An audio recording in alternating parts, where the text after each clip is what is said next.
The dust storm swallowed Castle Dome, Arizona whole, but Matilda Averley didn't notice her nose buried deep in a leather-bound copy of Leaves of Grass as the stagecoach rattled toward town. The year was 1883, and at 22 years old, Matilda had read and memorized more books than most people would encounter in a lifetime. "Miss, you might want to put that away," the elderly woman across from her advised, peering anxiously out the window at the approaching wall of dust. "We're about to hit the thick of it." Matilda reluctantly closed her book, her fingers lingering on the worn cover. "Page 173, paragraph 4, line 2, she murmured to herself, committing her place to memory with effortless precision. The stagecoach lurched violently as the driver fought against the howling wind. Matilda clutched her satchel filled with her most precious possessions, 3 books she couldn't bear to ship ahead. The rest of her considerable library was supposed to arrive at her new home within the week.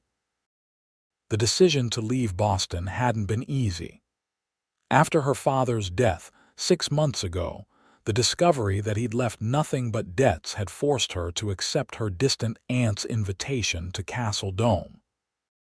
Aunt Gertrude needed help running the town's only library, a fitting position for someone like Matilda, whose remarkable memory had made her something of an oddity in Boston society.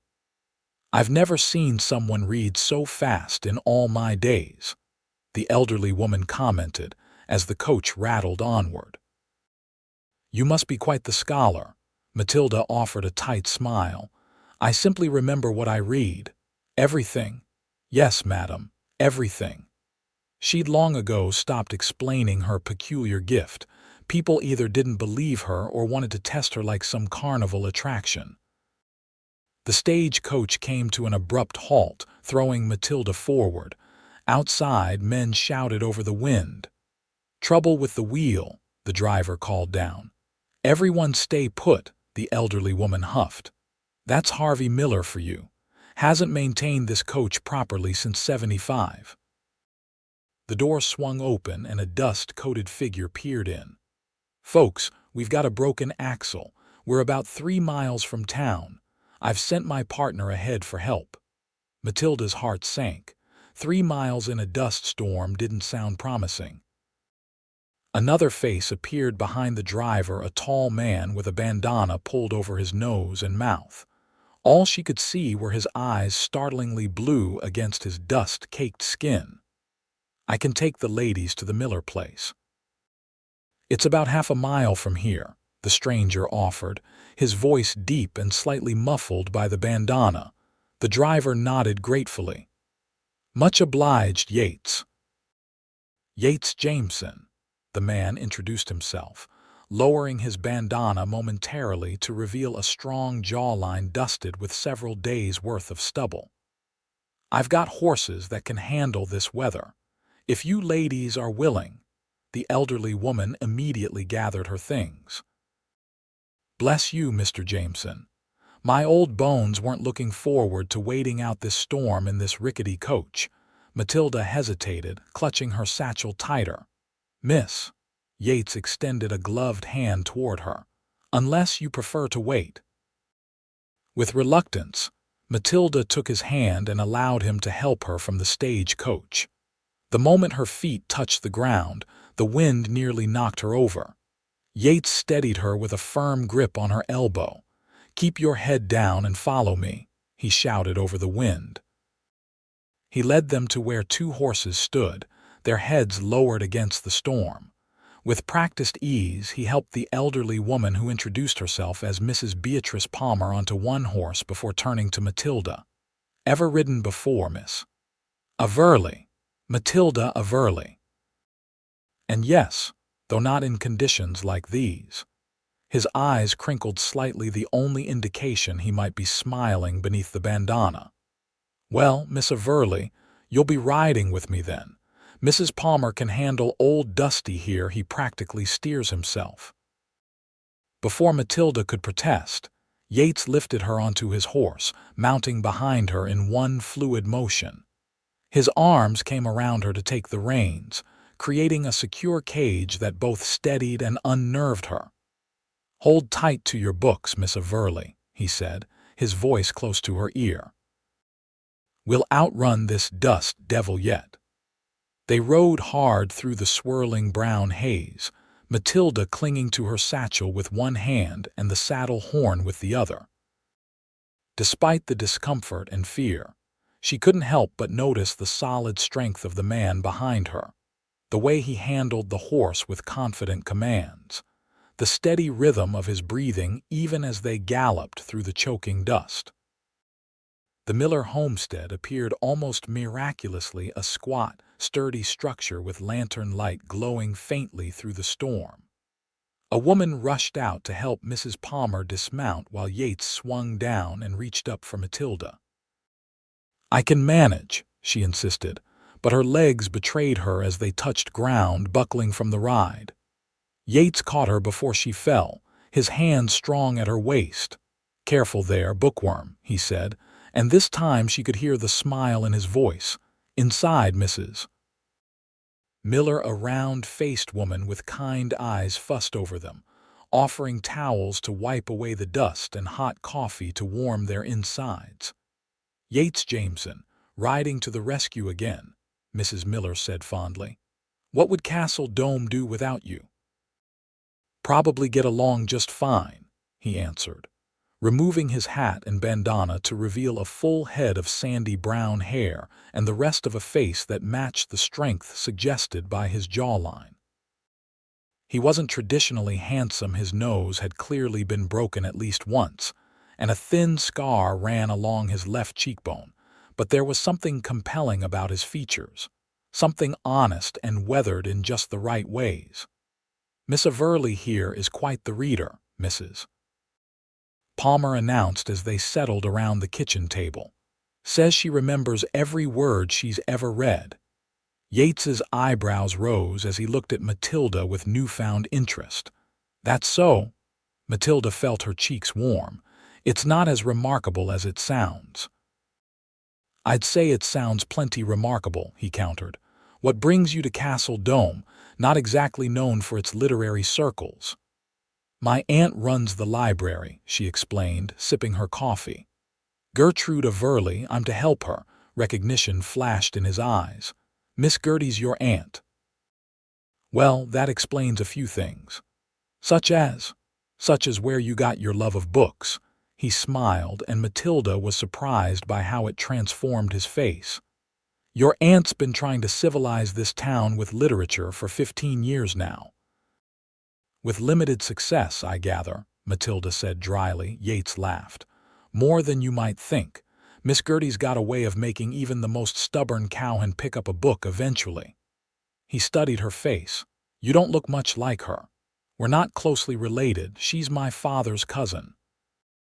Mrs. Miller set a plate of biscuits on the table. "How long will you be staying with us, dear?" "I'm not entirely sure," Matilda admitted. "The arrangement is indefinite." Something in her tone must have revealed more than she intended, because Yates's gaze sharpened with interest. Before he could pursue the subject, however, the sound of approaching horses drew them all to the window. "Looks like Harvey found help," Mrs. Miller said, peering through the dust-streaked glass. 2 wagons had arrived, and men were climbing down, calling to the house. "That'll be your ride into town," Yates said, reaching for his hat and bandana. "Storm's easing up some." Indeed, the howling wind had diminished to a persistent moan, and the dust was settling enough to see the outline of mountains in the distance. As they prepared to leave, Yates approached Matilda. "Miss Averley," he said quietly, "Castle Dome takes some getting used to, but it has its charms." "I'm sure it does, Mr. Jameson," she replied, straightening her dusty travel dress. "Yates," he corrected. "Everyone calls me Yates." "Then I'm Matilda." He nodded, a half-smile playing at his lips. "Well, Matilda, I suspect I'll be seeing you at the library soon enough. I've got a book to return to your aunt." "You read?" She couldn't keep the surprise from her voice. His eyes crinkled with amusement. Don't sound so shocked. Even cowboys need something to do during the long winter nights. With that, he tipped his hat and helped her into the waiting wagon, his hand lingering on hers a moment longer than strictly necessary. As they pulled away, Matilda found herself watching his figure grow smaller in the distance, wondering what kind of books a man like Yates Jameson might enjoy, and why that question intrigued her so much. Castle Dome was barely more than a collection of weathered buildings straddling a dusty main street, with the mountains looming in the background like silent guardians. After the bustle of Boston, the town seemed impossibly small and stark, the late afternoon sun casting long shadows across the rutted road. The wagon dropped Matilda at the library, a surprisingly substantial brick building with Castle Dome Public Library carved above the door. Before she could knock, the door swung open to reveal a tall, thin woman with silver-streaked brown hair and spectacles perched on her nose. "You're late," the woman said by way of greeting, "and filthy. Come inside before you track all of Arizona into my library." Matilda recognized her aunt's brisk manner from childhood visits, though Gertrude appeared to have grown more angular and sharp-edged over the years. "Hello, Aunt Gertrude," Matilda said, stepping inside. "The stagecoach had an accident." "A dust storm, yes, yes," Gertrude waved away the explanation. "Storms are a fact of life here. You'll need to develop more resilience." She scrutinized Matilda from head to toe. "You look like your mother, too delicate for this climate." Before Matilda could respond to this assessment, Gertrude turned and walked briskly down a hallway. "Your room is this way. It's small but adequate. The rest of your things arrived yesterday. I had them put in the storeroom until you could organize them." The living quarters behind the library were modest but neat. Matilda's room was indeed small, containing only a narrow bed, a washstand, and a small wardrobe. "The washroom is at the end of the hall. We dine at 6 precisely," Gertrude informed her. "I'll expect you cleaned up by then." Left alone, Matilda sank onto the bed, suddenly overwhelmed by exhaustion and doubt. What had she been thinking, coming to this remote outpost? Yet what choice did she have? Her father's gambling debts had left her virtually penniless, and no suitable positions had been available in Boston for a woman of her limited social connections, regardless of her intellectual capabilities. After washing away the dust and changing into a simple navy dress, Matilda made her way to the small dining room where Gertrude was setting out a simple meal of stew and bread. "I don't keep a servant," Gertrude explained as they sat. "Too expensive and too bothersome. We'll share the cooking and cleaning duties." "Of course," Matilda agreed. "I don't mind work." Gertrude's expression softened slightly. "No, I don't imagine you do. Your father wrote that you were industrious if excessively bookish." She passed the bread. "He also mentioned your unusual memory." Matilda tensed. "It's simply a knack." "A useful knack for a librarian," Gertrude observed. "I hope you'll find it beneficial here. The library may be small by your Boston standards, but we serve an important function in this community." "I'm grateful for the opportunity," Matilda said sincerely. Gertrude studied her for a moment. Are you merely making the best of desperate circumstances?" Matilda met her aunt's direct gaze. "Perhaps both can be true." A hint of approval flickered in Gertrude's eyes. "Indeed.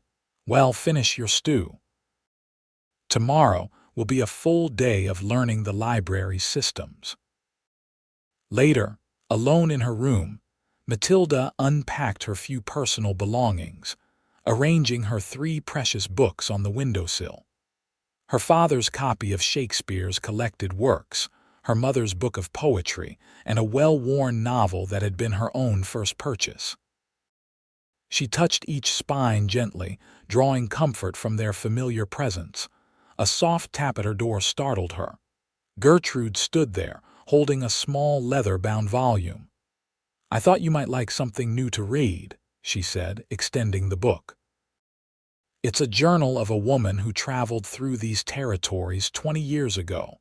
I found her observations illuminating when I first arrived." Matilda took the book with genuine gratitude. "Thank you. I'll take good care of it." Gertrude nodded, her expression unreadable. "Good night, Matilda." "Rest well." That night, Matilda read by lamplight until her eyes grew heavy.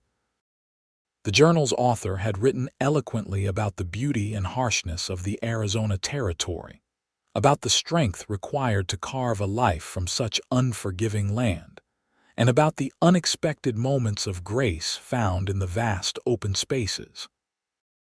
As sleep claimed her, Matilda's last conscious thought was of blue eyes crinkling with amusement and a voice saying, "Even cowboys need something to do during the long winter nights." The library opened at 8 o'clock sharp the following morning, though Gertrude had Matilda up well before dawn to learn the organizational system. "We use the Dewey Decimal System, of course," Gertrude explained, leading her through the stacks. "Though I've made certain adaptations to better suit our collection and community needs." The library itself was a pleasant surprise, far larger and better stocked than Matilda had expected, with tall windows letting in the morning light and casting warm rectangles on the polished wooden floor. Several comfortable reading chairs were arranged near a stone fireplace, and a large desk dominated the center of the main room. "Most of our patrons come in the evening or on Sundays after church," Gertrude continued. "Ranchers and miners when they come to town for supplies, children after school. The Women's Literary Society meets here every Thursday afternoon." By mid-morning, Matilda had a solid grasp of the library's organization and had begun to shelve a cart of returned books. The work was peaceful, allowing her mind to wander as her hands stayed busy. The library door opened with a jingle of the bell Gertrude had installed, and a small girl of perhaps 10 years old entered, clutching a book to her chest. "Good morning, Miss Gertie," the child said politely. "I've finished my book." "Already, Emma?" Gertrude raised an eyebrow. "That was quick work."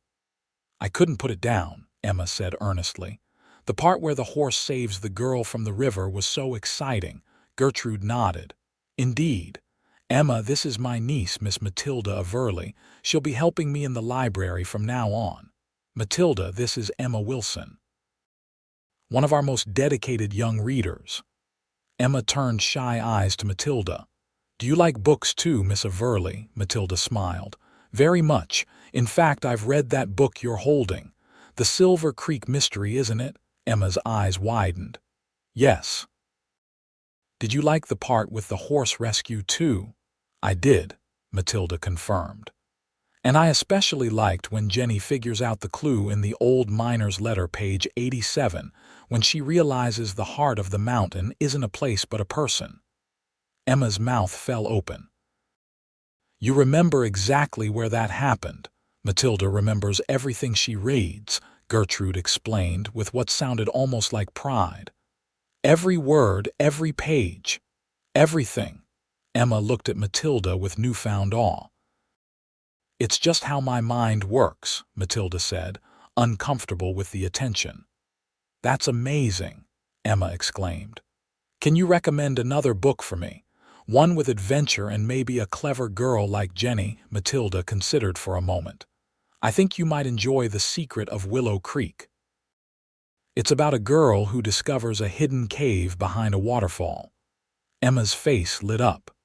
"That sounds perfect." Gertrude was watching this exchange with interest.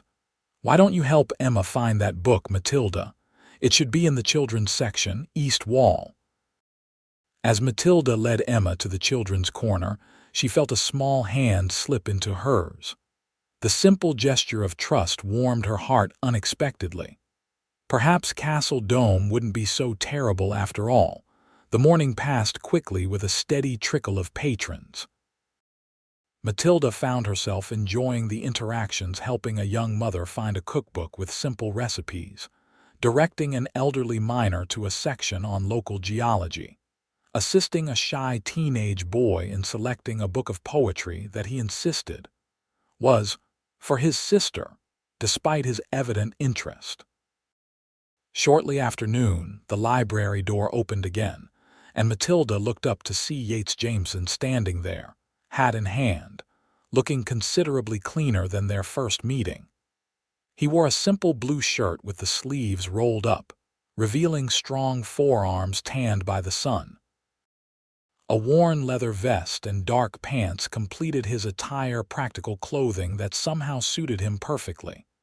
"Miss Gertie," he greeted Gertrude, who was sorting through a ledger at the main desk. "Got that book to return." He placed a volume on the counter. "3 days late, Mr. Jameson," Gertrude noted without looking up. "Dust storm delayed me," he replied with an easy grin, "but I brought you something to make amends." From his satchel, he produced a small paper-wrapped package. "Fresh honey from the Jensen place. First harvest of the season." Gertrude's stern expression softened fractionally. "You know my weaknesses too well." She accepted the honey. "I suppose we can overlook the tardiness this once." It was only then that Yates seemed to notice Matilda organizing a shelf nearby. His grin widened. "Miss Averley." "You've settled in, I see." "Mr. Jameson," she acknowledged with a nod. "Yes, thank you." "Yates," he corrected, just as he had the day before. "You two are acquainted." Gertrude looked between them with sharp interest. "Mr. Jameson rescued me from the dust storm yesterday," Matilda explained. "He brought me and another passenger to safety when our stagecoach broke down." "Hardly a rescue," Yates demurred. "Just being neighborly." Gertrude sniffed. "Well, since you're here, you might as well make yourself useful. There's a ladder that needs fixing in the reference section." "Happy to help," Yates agreed, following Gertrude to the back of the library. Matilda returned to her shelving, but found herself distracted by the sound of Yates's voice as he chatted with Gertrude. There was something genuine in his manner that set him apart from the polished but often insincere gentleman she had known in Boston. When he returned to the main room some time later, he paused by the cart where Matilda was working. "Your aunt tells me you've got quite the memory," he said without preamble. Matilda sighed. "Word travels fast. Small town," he shrugged. "So it's true, you remember everything you read." "Yes." She shelved another book with perhaps more force than necessary. "It's not as wonderful as people seem to think." "No." He leaned against the bookshelf, studying her with those startlingly blue eyes. "Seems pretty useful to me." "It can be," she admitted. "But people tend to view it as a parlor trick, or they don't believe me at all." "Well, I believe you," Yates said simply, "and I don't think it's a trick. I think it's a gift." He picked up one of the books from her cart, a collection of Twain's writings. "So you've got this whole book in your head." "I will once I've read it," she confirmed. "Every word, every paragraph." "Impressive," he said, returning the book to the cart. "But I wonder." "What?" "Whether having all those words in your head leaves any room for your own thoughts." The question caught her off guard. No one had ever asked her that before. Of course it does. The books don't crowd out my own mind." "Good," he said with a nod, "because I suspect you've got plenty of interesting thoughts of your own." Before she could formulate a response, Gertrude called from the front desk. "Mr. Jameson, if you're done distracting my niece, perhaps you'd like to select another book before you leave." Yates straightened with a smile. "Yes, madam. Any recommendations, Miss Averley?" Matilda considered him for a moment. "What was the last book you returned?" "The Count of Monte Cristo," he replied. "And did you enjoy it?" "Very much. Dumas has a way with a revenge tale." Matilda was impressed despite herself. "Then perhaps you'd enjoy The Three Musketeers, same author, but with more camaraderie and less vengeance." "Sounds perfect," Yates said. Where would I find it?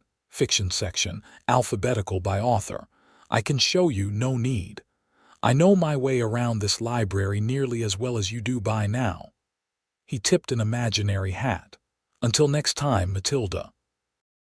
She watched him stride confidently toward the fiction section, wondering what other surprises this cowboy might have in store. The days fell into a steady rhythm as April turned to May. Matilda quickly mastered the library's operations and found herself enjoying the work more than she had anticipated. The patrons were generally respectful and often genuinely appreciative of the libraries, offerings a stark contrast to Boston society's polite indifference to her father's extensive private collection. Emma Wilson became a regular visitor, often bringing friends who had initially come to see the lady who remembers everything, but stayed for Matilda's book recommendations and storytelling sessions that she began offering on Saturday mornings. Yates, too, became a regular fixture at the library, stopping by at least once a week to return books and select new ones. Matilda found herself looking forward to these visits more than she cared to admit. Their conversations ranged from literature to local history to philosophical debates that often left Gertrude rolling her eyes and shooing them away from the main desk when other patrons needed assistance. "What exactly do you do, Mr. Jameson?" Matilda asked him one quiet afternoon as he browsed the shelves. "You're not dressed like the cowboys I've seen in town." "That's because I'm not exactly a cowboy anymore," he explained. "I was for many years. Worked the big cattle drives from Texas up to Kansas, then smaller ranches around these parts. Now I have a modest spread about 5 miles outside town. Raise horses, mostly training them is my specialty." "Hence your skill during the dust storm," she observed. "Exactly." He selected a book on Native American history. "But I also do odd jobs around town, carpentry, repairs. I like keeping busy, and not everyone can afford to pay cash for the work they need done, so you're compensated in whatever they can offer, meals, goods, services." He grinned. "Mrs.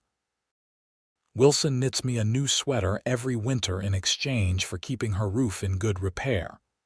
"That's very generous of you." "Not really, just practical. Money's nice, but it's not always what people need most." He studied her face. "What about you? Always wanted to be a librarian?" Matilda hesitated. "Not particularly. I enjoyed helping catalog my father's collection, but I had thought perhaps to teach someday." "You'd make a fine teacher," Yates observed. "You're patient with the children who come in." "Thank you," she said, surprised by the compliment. "But circumstances change and we must adapt." "Indeed we must." Something in his tone suggested he understood more than she had said. "Speaking of adaptation, there's a town social this Saturday. Dance at the meeting hall. Might be a good way for you to meet more folks." "Are you asking me to attend with you, Mr. Jameson?" Matilda raised an eyebrow. "Yates," he corrected automatically. "And yes, I suppose I am. As friends, of course. Newcomers sometimes find these gatherings overwhelming without a guide." "How thoughtful," she replied dryly. "I'll have to consult with my aunt." "Already did," he said with a grin. "She thinks it's an excellent idea, says you need to stop hiding among the books and meet the community properly." "Did she indeed?" Matilda glanced toward Gertrude, who was studiously ignoring them while reorganizing a shelf that had been perfectly arranged that morning. "So, Saturday, I can come by around 6. Matilda found herself nodding despite her reservations. Saturday at 6. The town social proved to be a lively affair. The meeting hall had been transformed with lanterns and wildflowers, and a small band played cheerful tunes that had couples spinning around the wooden dance floor. Matilda, wearing her best dress, a deep green that brought out the gold flecks in her brown eyes, found herself introduced to what seemed like half the town within minutes of arrival. "Everybody's curious about Miss Gertie's niece," Yates explained as he guided her through the crowd. He looked different in his town clothes, a clean white shirt, dark vest, and pants that weren't dusty or worn at the knees. His hair was neatly combed, though a stubborn lock kept falling across his forehead in a way Matilda found inexplicably charming. "I feel like an exhibit at a museum," she murmured as another group of women examined her from across the room. "They'll lose interest once someone brings out Martha Jensen's apple pie," Yates assured her. "Would you like to dance? Or would you prefer to continue your anthropological observations from the sidelines?" Matilda laughed despite herself. "I suppose one dance wouldn't hurt, though I should warn you, Boston dances are somewhat more restrained than this appears to be." "I promise to behave with utmost propriety," Yates said solemnly, though his eyes twinkled with mischief. "No fancy cowboy moves." He led her onto the floor just as the band struck up a lively reel. To Matilda's surprise, Yates was an excellent dancer, guiding her through the unfamiliar steps with easy confidence. "You dance well for a horse trainer," she remarked as they circled each other. "My mother insisted all her sons learn," he explained. "Said no son of hers would stomp around a dance floor like a drunken buffalo. A wise woman. She was indeed." Something flickered across his face, a momentary sadness quickly masked. "Your turn. Where did you learn to dance so gracefully?" "My father insisted," she replied. "He said a lady's education was incomplete without proper dancing instruction. He hired tutors for all the social graces." "All of them?" Yates guided her through a turn. "Indeed.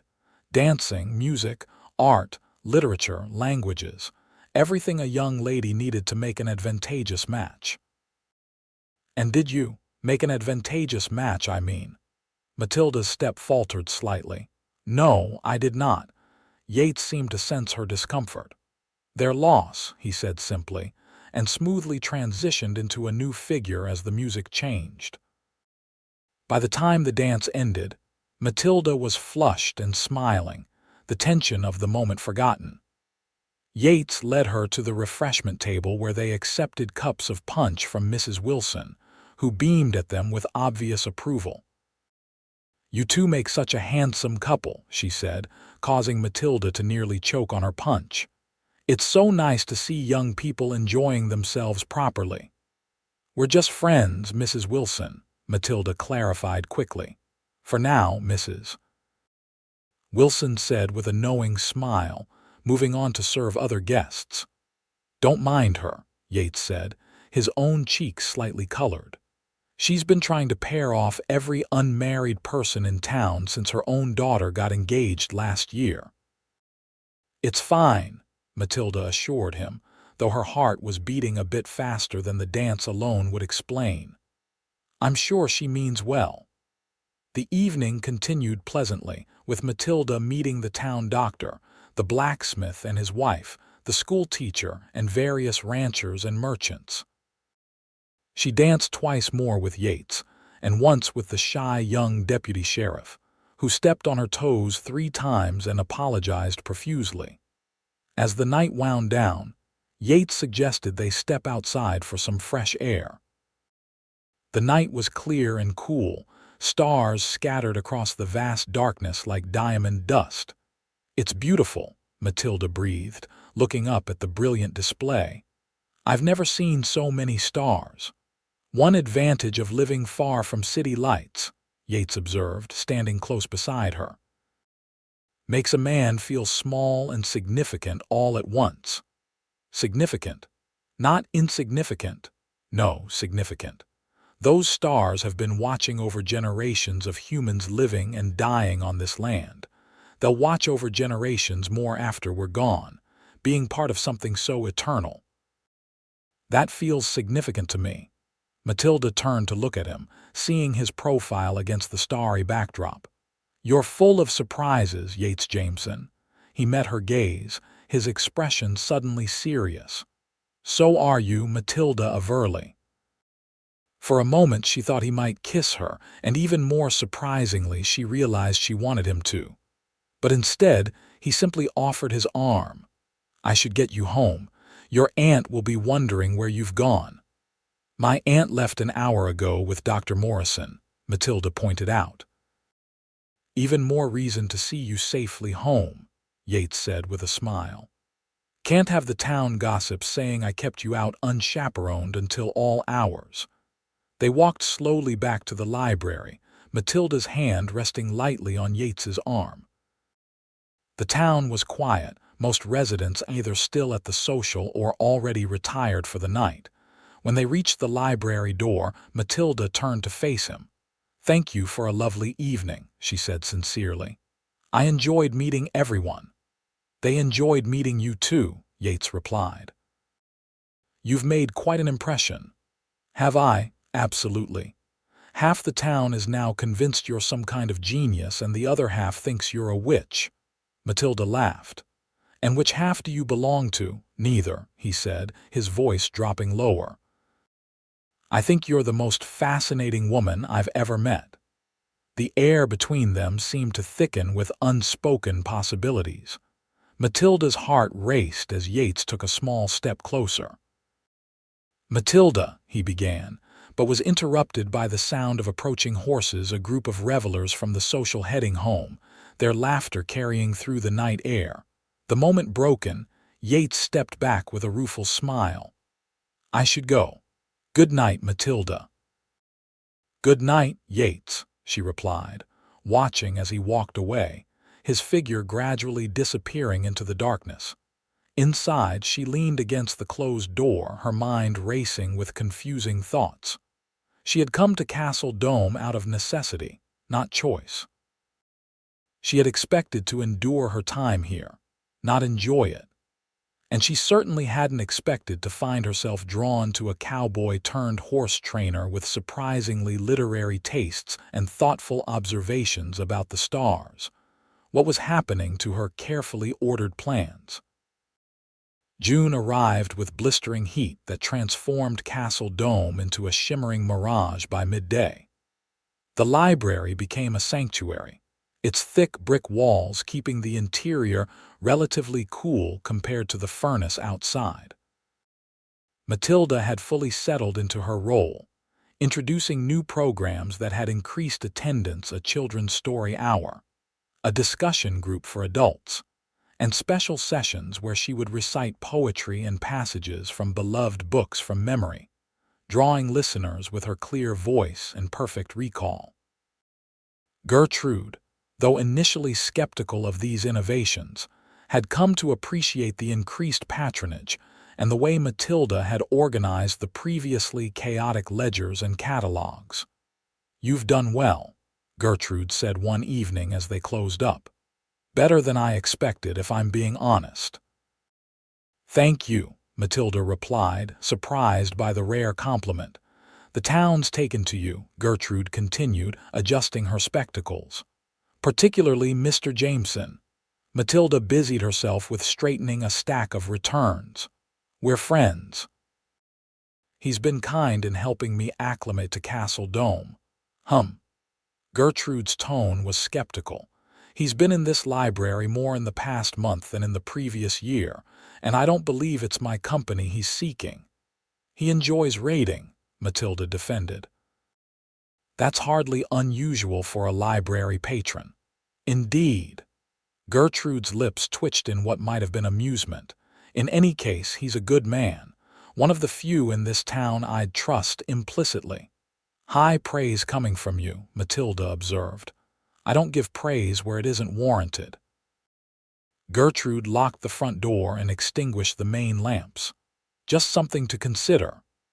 Matilda lay awake that night, her aunt's words echoing in her mind. She couldn't deny her growing feelings for Yates, but she wasn't sure what to make of them. Her experience with men had been limited in Boston, a few courtships that had faded when potential suitors discovered her family's precarious finances or were put off by her intellectual nature. Yates seemed different, He respected her mind, even admired it. He treated her as an equal in their discussions, never condescending or dismissive. And there was something undeniably appealing about his combination of physical capability and thoughtful nature. But what future could there be? She had come to Castle Dome out of necessity, not by choice. Eventually, once she had saved enough, she had always planned to return east, perhaps to find a teaching position in a smaller city where her father's debts wouldn't follow her. Could she really envision a life here in this dusty frontier town? A life with a horse trainer who read Dumas and contemplated the stars. The question followed her into troubled dreams where she stood at a crossroads. One path leading back to the familiar streets of Boston, the other winding toward the rugged mountains beyond Castle Dome.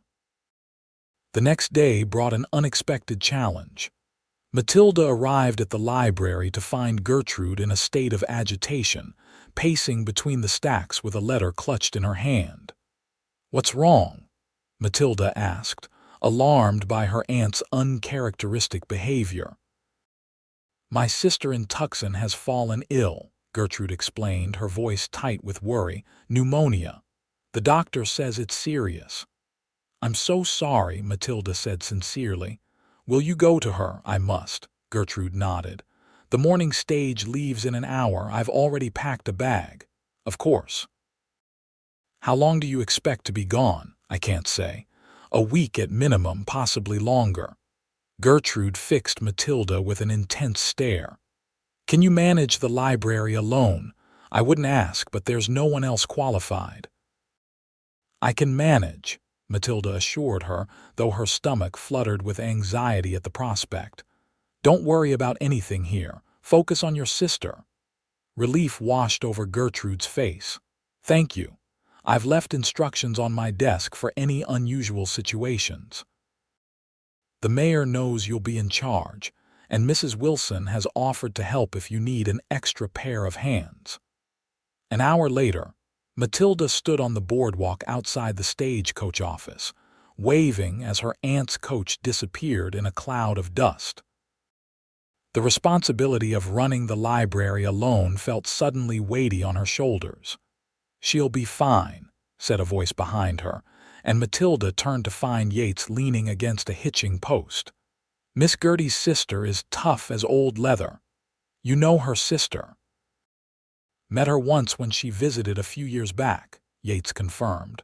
"Cut from the same cloth, those two."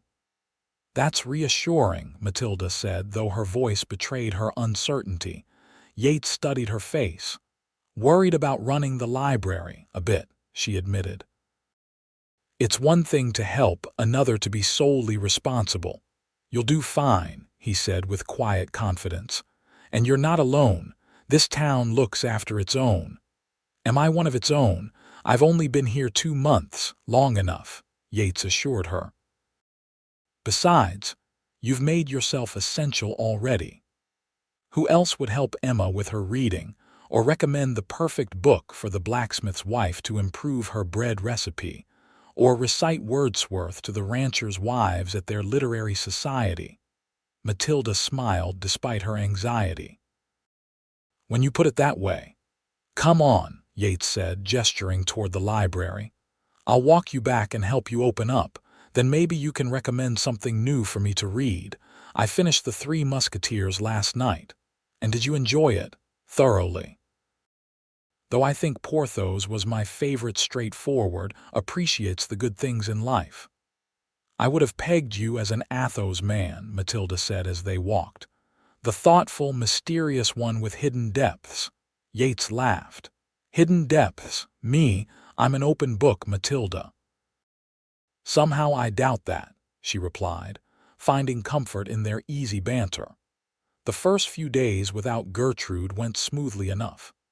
Matilda kept to the established routines, and the patrons were understanding when certain tasks took her longer than they might have taken her aunt. Yates stopped by daily, ostensibly to check if she needed anything, though these visits inevitably evolved into long conversations about books, ideas, or local history. On the fourth day, however, disaster struck. Matilda arrived at the library to find water seeping under the front door.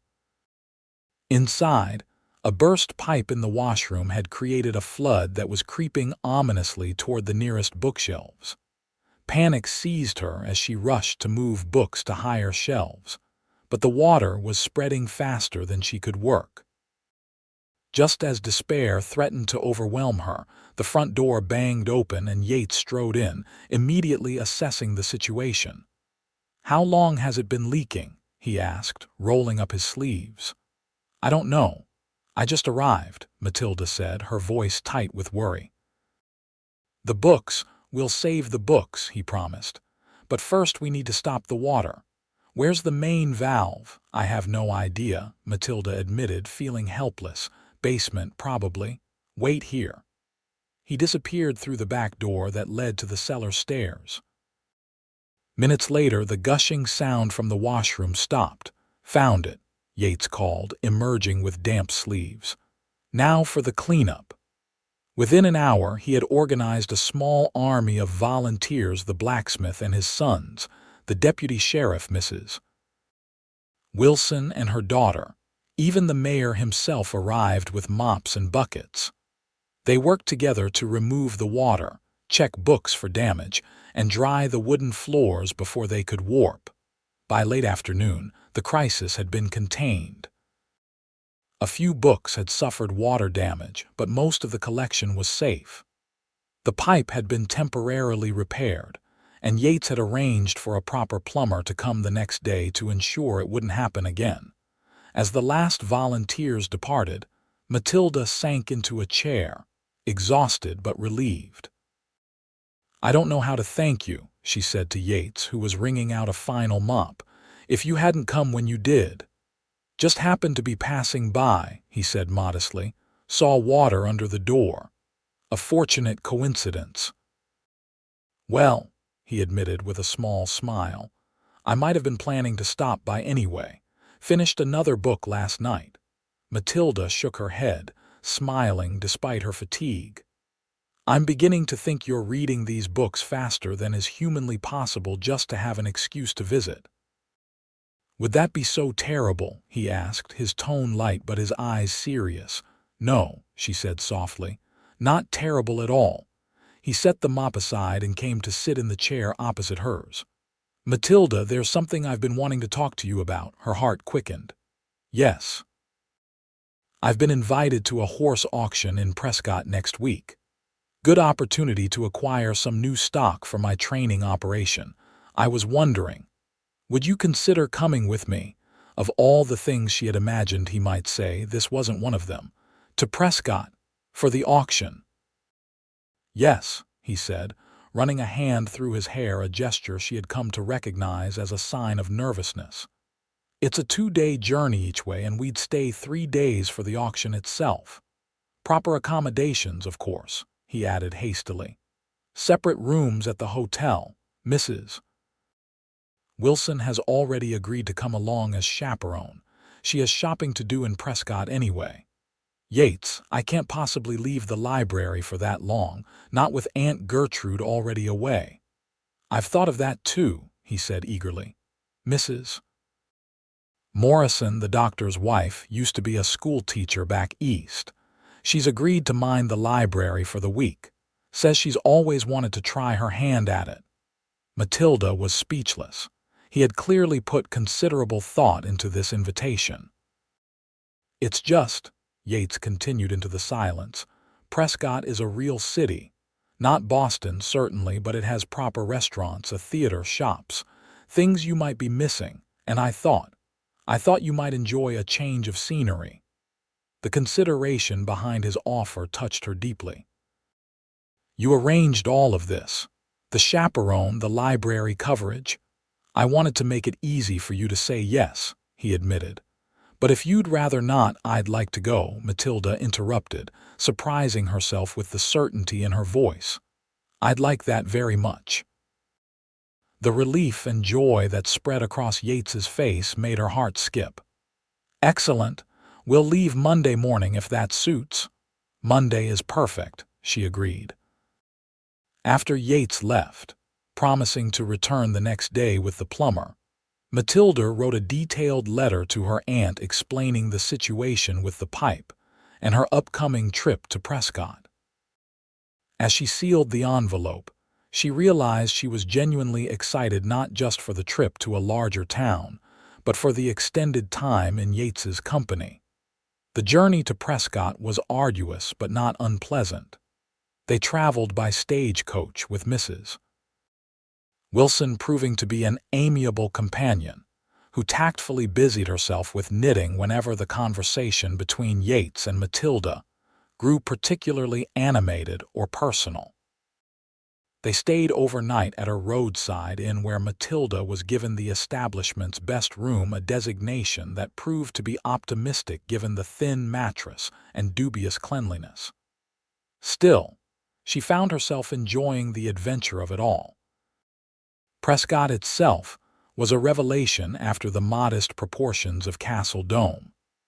The territorial capital boasted paved streets, substantial buildings, and amenities that Matilda had taken for granted in Boston, but had sorely missed in her new home. Their hotel was comfortable and well appointed, situated near the town plaza. After settling in, Yates suggested an early dinner at the hotel's restaurant, where Matilda savored her first properly prepared meal in months. "You look happy," Yates observed as they lingered over dessert, Mrs. Wilson having excused herself to rest after the journey.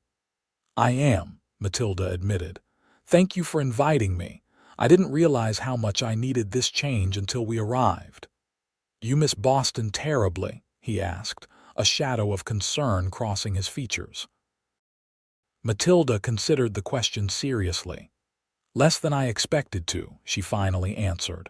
"I miss certain conveniences, certain familiar places, but Boston holds difficult memories too." "Your father's passing," Yates nodded sympathetically. "That and the aftermath." Matilda hesitated, then decided to trust him with the truth. "My father was not the successful businessman everyone believed him to be. He had gambling debts, substantial ones. When he died, everything had to be sold to satisfy his creditors." "I suspected something like that had brought you to Castle Dome," Yates said gently. "Not that I wasn't grateful for whatever circumstances delivered you to us." "Us?" Matilda raised an eyebrow. "The town," he clarified, though his eyes told a different story.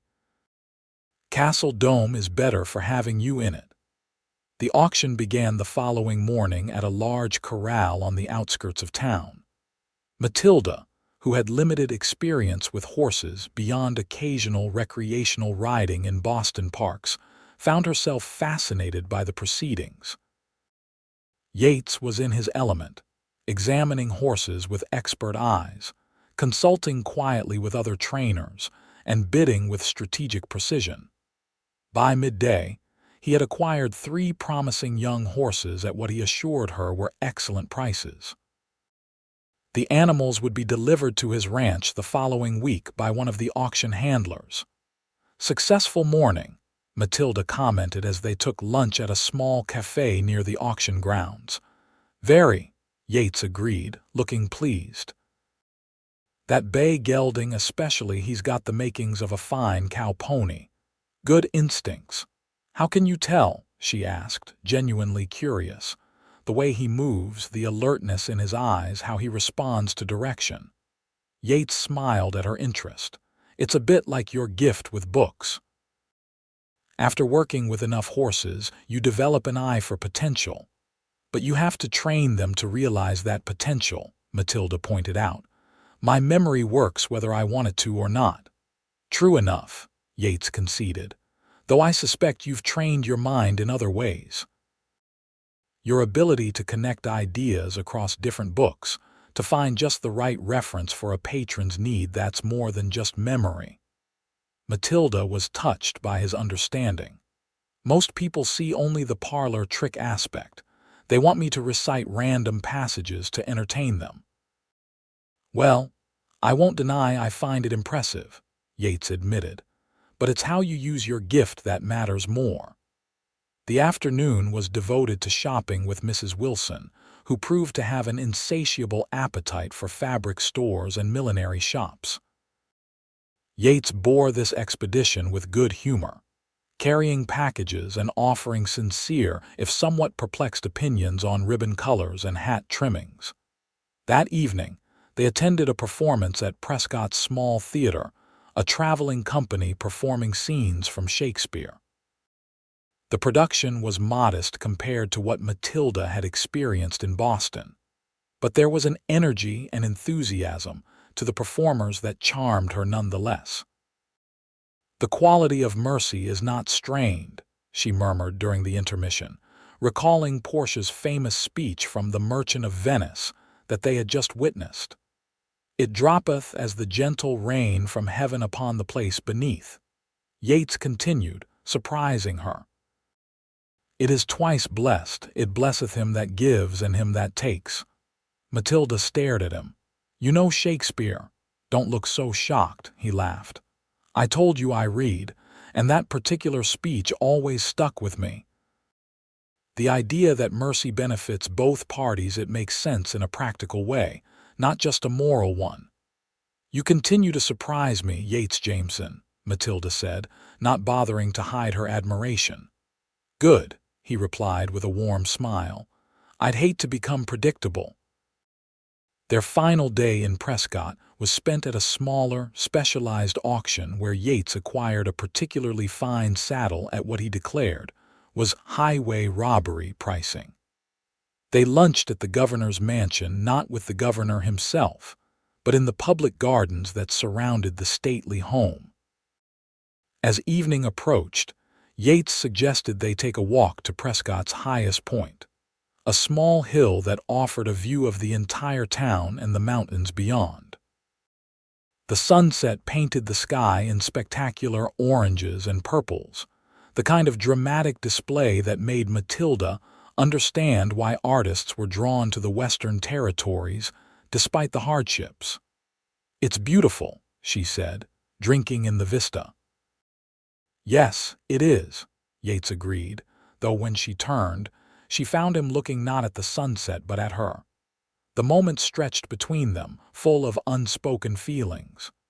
Matilda felt a flutter of anticipation as Yates moved closer, his hand gently taking hers. "Matilda," he began, his voice low and earnest, "these past months getting to know you, they've been the best of my life." Her breath caught in her throat. "Mine too," she admitted softly. "I know you came to Castle Dome out of necessity, not choice," he continued. "And I know a woman of your education and refinement might want more than our little town can offer.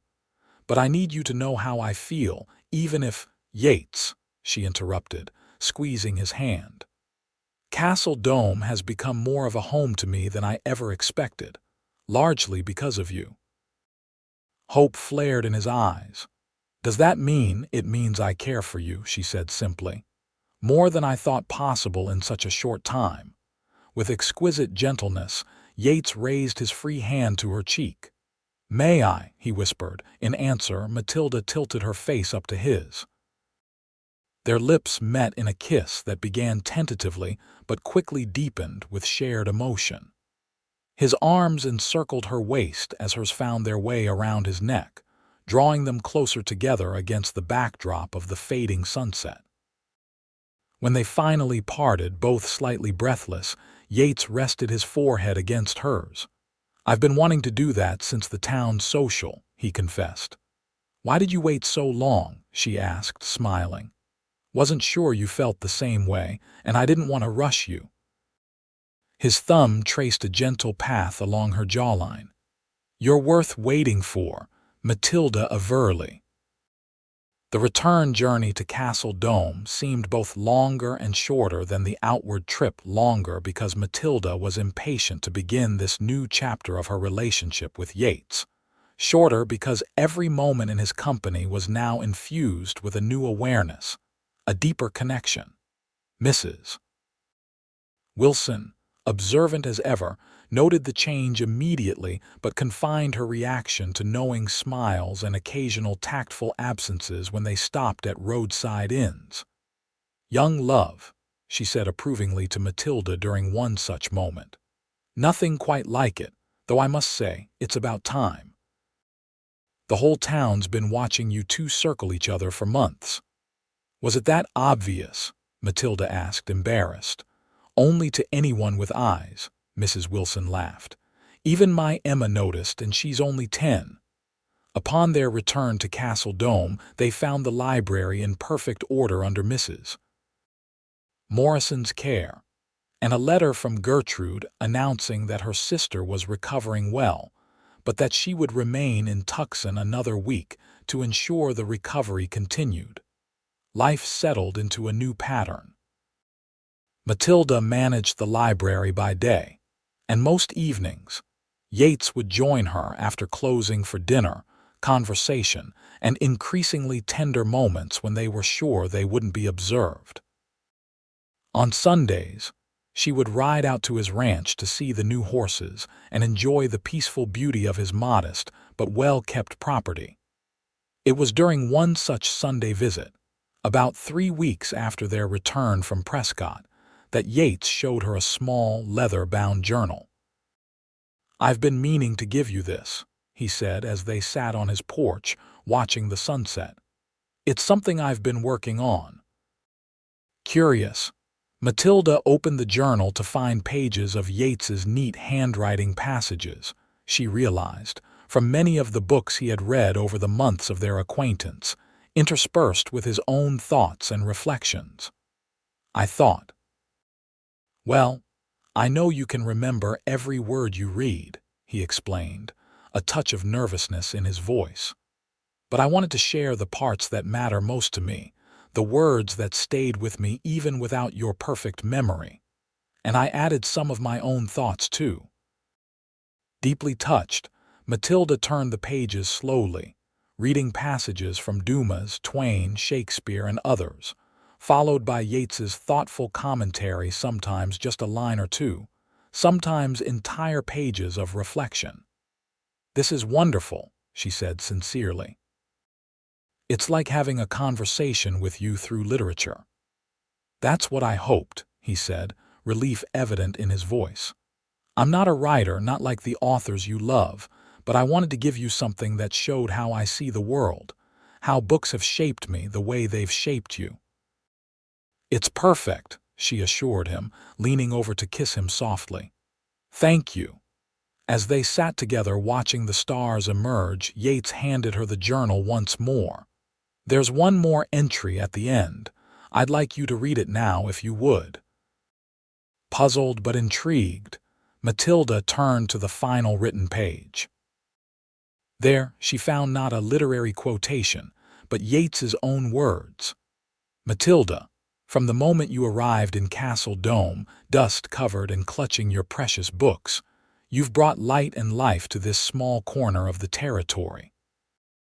Your mind amazes me, your heart inspires me, and your spirit challenges me to be better than I am. I love you, not despite your differences from the women I've known before, but because of them. Your memory for books is remarkable, but it's your capacity for understanding and compassion that truly sets you apart. I know you can memorize these words without effort. But I hope you'll choose to memorize them for a different reason, not because of your gift, but because they come from my heart to yours. Memorize this, and you'll never be alone again. My love will be with you always, as constant as the stars we've watched together." Tears filled Matilda's eyes as she finished reading. She looked up to find Yates watching her intently, vulnerability and hope mingled in his expression. "Yates," she whispered, her voice thick with emotion. "I love you, Matilda," he said simply. "I've never been more certain of anything." "I love you too," she replied without hesitation. "And these words," she touched the page gently, "I'll treasure them not because I can't forget them, but because I wouldn't want to." He took her hand in his. I know Castle Dome isn't Boston. I know my ranch isn't a grand estate. But if you could see a future here, a future with me.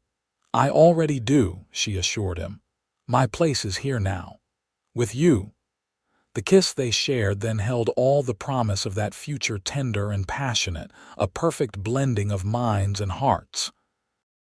August brought even more intense heat to Castle Dome, but also the joyful return of Gertrude, fully recovered from her journey and bearing gifts from Tucson.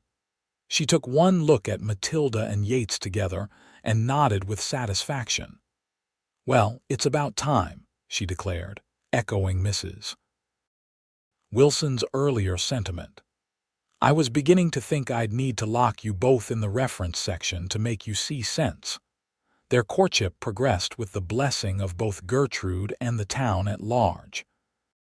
Yates continued his work with horses, developing a reputation that brought clients from as far as Prescott and Tucson. Matilda expanded the library's programs and began teaching reading to adults in the evenings, miners and ranch hands who had never had the opportunity to learn as children. In September, on a perfect autumn evening with the first hint of coolness in the air, Yates proposed properly. They stood in the library after closing, surrounded by the books that had initially brought them together. "This seems fitting," he said, taking both her hands in his. "The place where I first saw you, dust-covered and beautiful." "Hardly beautiful," Matilda laughed. "I was a mess that day. Beautiful to me," he insisted, "and every day since." He drew a small box from his pocket and opened it to reveal a simple but elegant ring with a small sapphire. "Matilda Averley, will you marry me? Will you build a life with me here, combining your world of books with my world of horses?" "Yes," she said without hesitation. "Yes to all of it."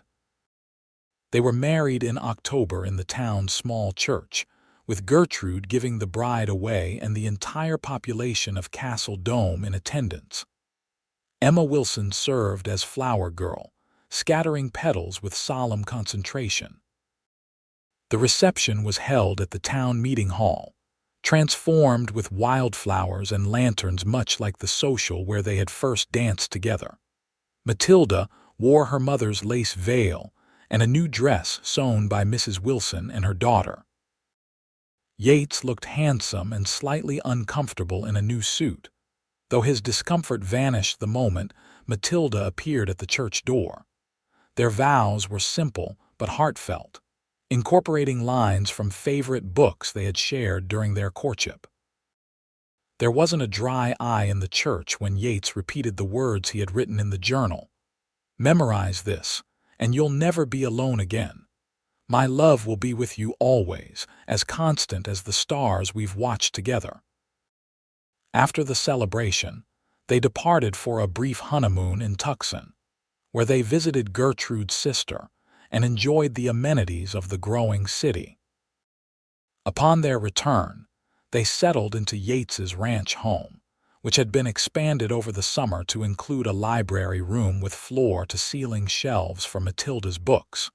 Matilda continued to work at the library 3 days a week, with Gertrude handling the other 3. The arrangement suited them all, giving Matilda time to help with the horse training business, which was flourishing under Yates's skilled management.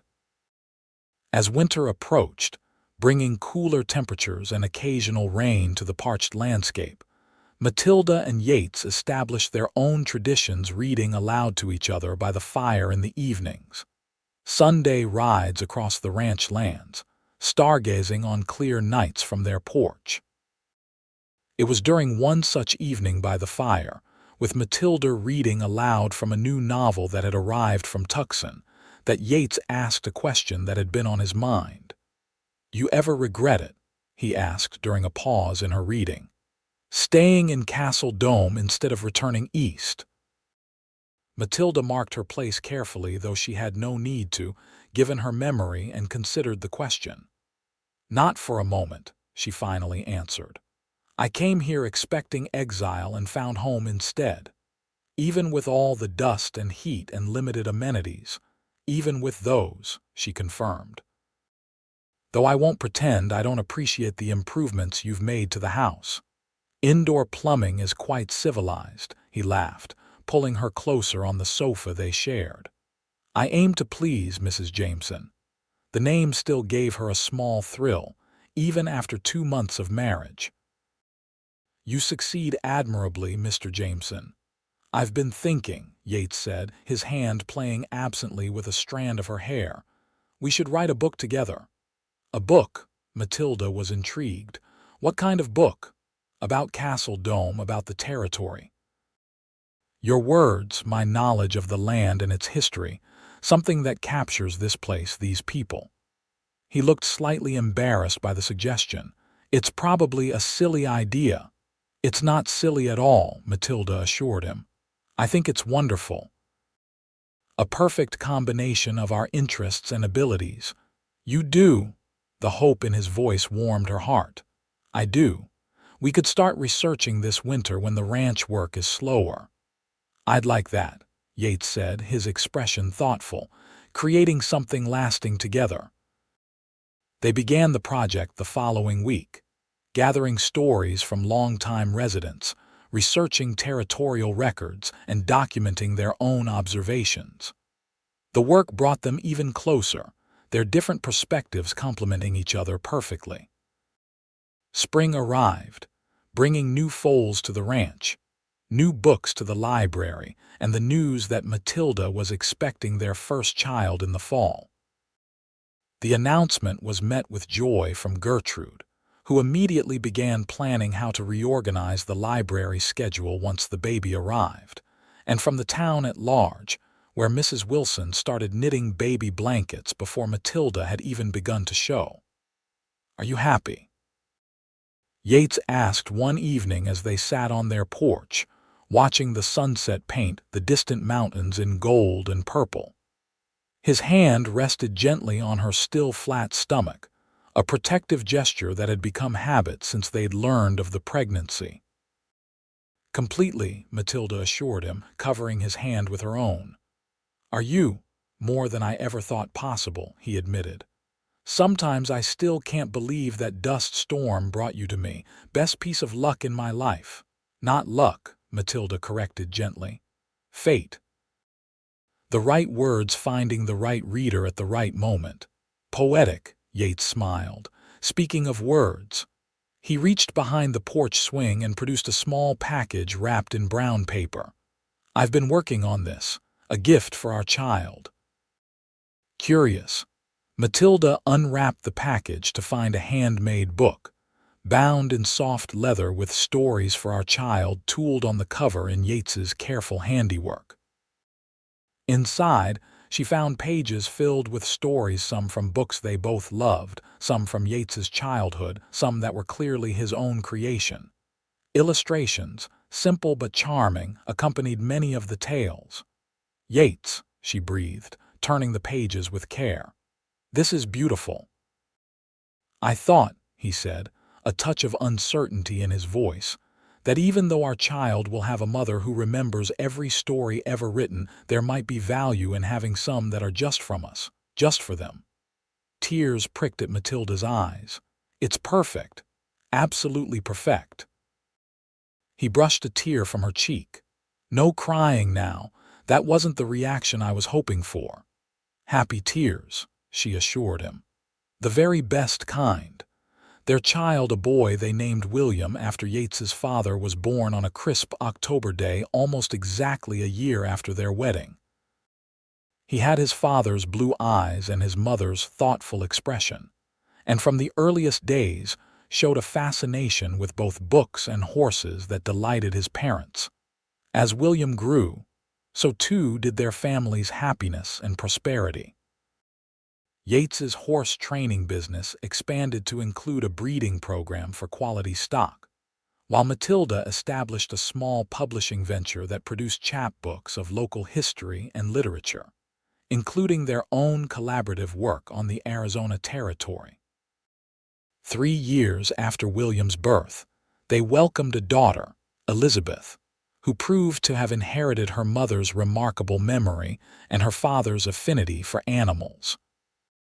The family of 4 created a life rich in both intellectual pursuits and practical frontier skills, with Matilda and Yates each contributing their particular strengths to raising children who were equally at home with books and horses. On their 10th wedding anniversary, Yates surprised Matilda with a special edition of the journal he had given her during their courtship, now professionally bound and expanded to include entries from their years together, reflections on marriage, parenthood, their work, and the community they had helped to shape. "Do you remember what I wrote at the end of the original journal?" he asked as they sat on their porch swing, the children asleep inside, the stars brilliant overhead. "Of course," she replied with a smile. "Memorize this and you'll never be alone again." "I meant it then," he said, taking her hand in his. "But I understand even better now what those words truly mean. It wasn't just about my love for you, though that's grown stronger every day.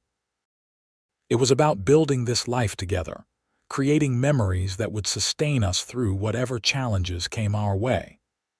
"And there have been challenges," Matilda acknowledged, thinking of droughts, illnesses, financial uncertainties, all the trials that came with frontier life. "But we faced them together," Yates said, "and we built something beautiful in spite of them, because of them even." "We did," she agreed, looking toward their home where their children slept peacefully, "something neither of us could have created alone." "I have one more surprise," Yates said, reaching into his pocket. He handed her a small, worn book, a volume of poetry she recognized immediately. "This is the book I was reading when we first met," she exclaimed. "During the dust storm, I thought it was lost in the move from Boston." "It was mixed in with some of the library donations," Yates explained. "I recognized it from your description and saved it for tonight." Matilda opened it carefully, the familiar pages bringing back memories of that fateful journey. "I was reading Whitman," she recalled. "Leaves of Grass." Page 173, paragraph 4, line 2. "What does it say?" Yates asked curiously. "That exact line you were reading when we met." Matilda closed her eyes, accessing her perfect memory. When she spoke, her voice was soft but clear. "The soul is always beautiful. It appears more or it appears less. It comes or it lags behind. It comes from its embowered garden and looks pleasantly on itself and encloses the world." "Fitting," Yates observed. "Your beautiful soul certainly enclosed my world that day." "And yours mine," Matilda replied, leaning against his shoulder as they gazed at the stars, the same stars that had watched over generations before them and would watch over generations to come, including their own children, and someday their children's children.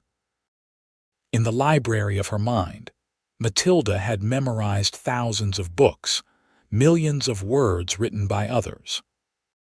But the most precious text she carried was the one written by their life together, a story of unexpected love in the wild Arizona territory, of a woman with an extraordinary gift, and a man who recognized her true value, went far beyond it, of a journey that had begun in a dust storm and continued under clear, star-filled skies. It was a story still being written, page by page, day by day, a narrative of love and growth and discovery that needed no perfect memory to preserve it, for it lived in their hearts and in the lives they touched, the most beautiful book either of them had ever known.